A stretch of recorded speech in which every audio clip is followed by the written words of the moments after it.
everybody, and welcome to another episode of Healthy AF. My name is Amy Chang, and I'm a health coach here with Healthy Life, Health, and Wellness Coaching. And I'm glad you're here. This is our last podcast in May, all about new beginnings. Now, we've worked through thinking about what new beginning we want to make. We've worked through thinking about what new beginning we want to make. And today, we're going to work through fixing to. Okay. Now, if you go back, if you haven't listened to the other ones, I'll just tell you now, you can just look up stages of change and you're going to find 5-6 different models or 5-6 different step models that list out pre-contemplation, contemplation, preparation, action, and maintenance. I just like thinking about thinking it and thinking about it and fixing to, because most of the time people don't come to me and say, hey, Amy, I was in pre-contemplation for about, I don't know, 2 to 10 years while I was in denial. And then now all of a sudden, like, I've been thinking about it a lot. And after 6 months of researching health coaches, now I'm in the preparation stage and I'm ready to start making a plan. Yeah, people don't say that. People say, like, I didn't even know that there was a problem until I knew.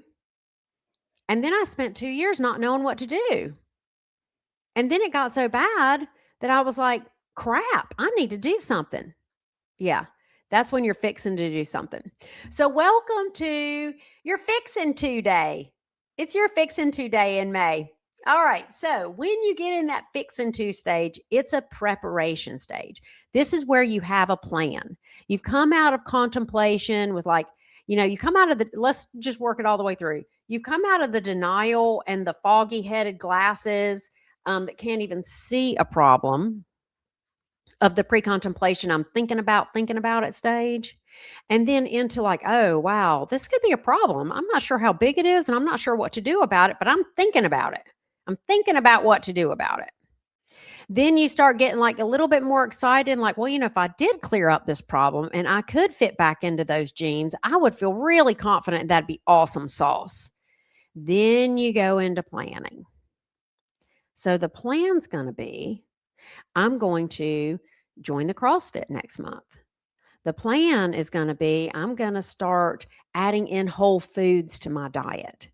The plan is, I'm finally going to call Amy Chang and have a consultation with her. It's okay if y'all stay in like thinking about it for 5 years. It is okay. When you're ready, you're ready. And when you're ready, you know it. But when we get here, even when we get in this fixing to stage where we have a plan, we still may feel a little bit ambivalent about it. Usually, if we're going to get stuck here, it's because we actually don't trust ourselves to do it. We've tried and we've failed, and we've tried and we've failed. We might not know how to do it. We might be tired of doing it the same way. We might just have such little confidence that we don't really believe that it's going to happen. And so we're like, I've got a plan. We're sitting with that plan. Or this is one of my favorite ways to get stuck in fixing to. I have a plan, but it's not perfect yet. I'm still tweaking. This happens to me in my business all the time, y'all. All the time. I want to take such good care of all of you. Like, I really do want to take such good care and provide such great services, even in a podcast, even in a Facebook post. I want you to get something for your life that just makes your day, that inspires you, that has you feel loved, empowered, and go do great things, right? And I can get so wrapped up in the most perfect way to do that I stay in this little preparation phase. I'm fixing to launch a book club, but I don't know which one I want to do yet. I mean, it's going to be summer and I want it to be light, but I also want it to make a difference for people. But right? Like, all of that can keep you stuck right there. So it could be a kind of a confidence issue or a perfectionism issue, or it could be, like we said in last week's, really there is something in the way. You're actually not quite ready to make that change yet. Maybe it's that you don't feel safe. Maybe it's that you want to make a job change, but you're not financially safe quite yet. Yeah. So there are some things that keep us stuck in this preparatory phase. If we can get through that, if we can really look at what those limiting beliefs are that are keeping us in this stage when we're here too long. Is it that I'm afraid to fail? Is it that I'm afraid to be embarrassed in front of the World Wide Web by putting up something that, like, then maybe I have to come back and say, like, wow, I was wrong on that. Yeah. Is it something of I've already tried this 11 times and I'm tired? Or I've tried 16 different ways and I keep failing and I'm defeated. I just don't think I can do this, right? When we start scraping those things away, and we do that by looking at them, honestly, looking at them, then we can jump into the next phase of new beginnings, which is action. Now, I'm going to give you one little tidbit. If you are in this fix and to stage and you've got this plan and you've worked it 6 ways from Sunday, it's good enough, girl. It is good enough. Okay. When you are having trouble just pulling the trigger and going from, I've got this perfect plan that I've had for 16 years now, into I'm doing something, I'm taking an action, I like to think, Amy, you only have to have a tiny bit more courage than you do fear to take one little action. Just a tiny bit. That helps me push the post button on the social media posts. That helps me send out the press kit to let everyone know that I'm going on the public speaking circuit.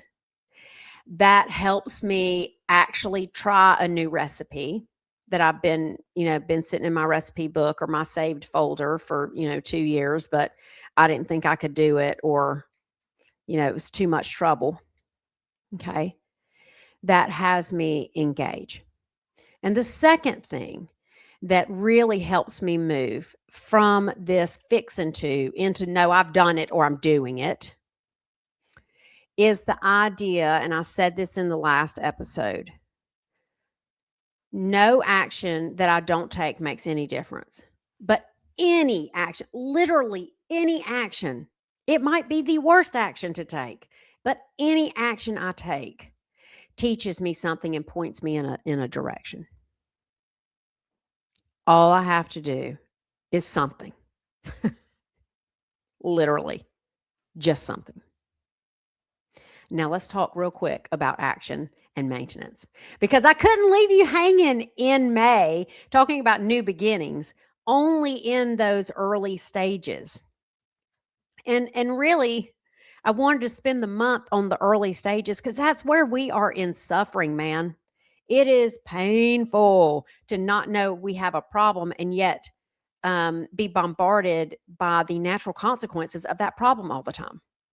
It is painful to come to a conclusion that, oh, wait, that problem I thought was all y'all, that's a me problem. And I don't know what to do. And I'm ashamed and embarrassed that I've had this me problem all this time. I thought it was y'all. It's a painful spot to be in. And then to have a plan, but not have the confidence or the grace or the growth mindset to put it in action. These are really tough places to be. And if you're there, this is exactly the people I work with. So this is sort of my ball of wax. Finally, we take an action. So let's talk about action. When you take an action, there's a chance that it's not going to go well. Okay. Something will happen, but there's a chance it will not go well. Some of us get stuck here because we don't have the grace and honesty to really look at what happened. I'm going to tell you, the the power is not only in your actions, the power is in your reflections, your learning, your practice, your failures, and your successes that happen with those actions. If we don't reflect and learn and practice it again and practice it again and practice it again, those actions will bring us minimal results. So, how do you get your mind open and available to practice it 11 times, to fail, to succeed, and still go, still push forward, even after a success, still, have the energy after that failure? You pour mountainfuls of grace on that. Now, grace is not something that makes you complacent. Grace is the love you give to yourself as a growing, learning human being. And with that grace, but only with that grace, do you get the clarity that comes to you. See, if you can't be solid in, oh, I'm trying this experiment called, if I eat whole foods, my cholesterol will come down. Or if I go to the gym more, then I will be happier when I'm out running or when I'm doing my housework. Or if I start getting honest with my husband, my marriage will be better. Right?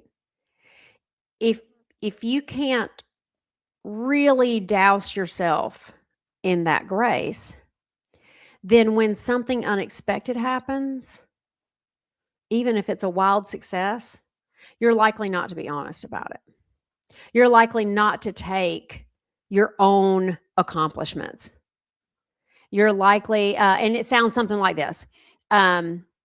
You lose 10 pounds. You see a girlfriend in the grocery store. She's like, dang, girl, you look so slim. And instead of saying like, yeah, actually, I have worked for 12 weeks and I've been doing this and this, and I've lost 10 pounds and I'm fitting into my clothes better. That's clear, and full of self-love. Instead of giving that response, you give I think it must be the pants. Must be the pants, girl, because I've lost a little, but it's not a big deal. No grace there. And also no clarity. You see how, like, yeah, I've done this, this, and this, and I've gotten this, this, and this. Very clear, it's a direction pointer. But you stay in the like, no, it wasn't a big deal. No direction there. Or you blame it on outside sources. Maybe you haven't lost that 10 pounds and someone comes up and says something to you and you're like, yeah, no, I don't know I've been doing everything perfectly. And it's not for me. I'm not gonna, no clarity there. No clarity, no empowerment. I can't do this. I know y'all can do it. I can't do this. No grace there. So really, when we go into that action phase and then into that maintenance phase, our skills to detach a little bit, to reflect, learn, practice, fail, succeed, come back, keep going, come back, keep going, get real clear, throw some grace on it, get clear again, get a little slight trajectory shift. That's how we use actions and then the maintenance from those actions to continue our results. And to be honest, if you've really been thorough with the work that has to be done, moving from I'm thinking about thinking it to, oh no, I'm thinking about it to I'm fixing to, and then you cultivate that courage to jump into action. If you've done that work well, you've got the honesty, the grace, and the clarity to keep those actions moving and keep your results coming. So that's it. New beginnings. They're terrifying. They're awesome sauce. And I'm all here for it. And I've had a lot. So less scary. The more you do it, the less scary it is. Okay, y'all, I've enjoyed being with y'all in May. June is going to be something super awesome. I want to just give you a teaser right now. I went on a spiritual pilgrimage in April and May, and all of June is going to be dedicated to breaking that down with my fearless leader, Carla Wogan. We are going to just hash that out and let you have all the life lessons that pop up when you hang out with a spiritual director. So I'm really looking forward to that. I hope you are too. Have a great May. By now, you're through it, man. And we will see you next month in June on Healthy AF.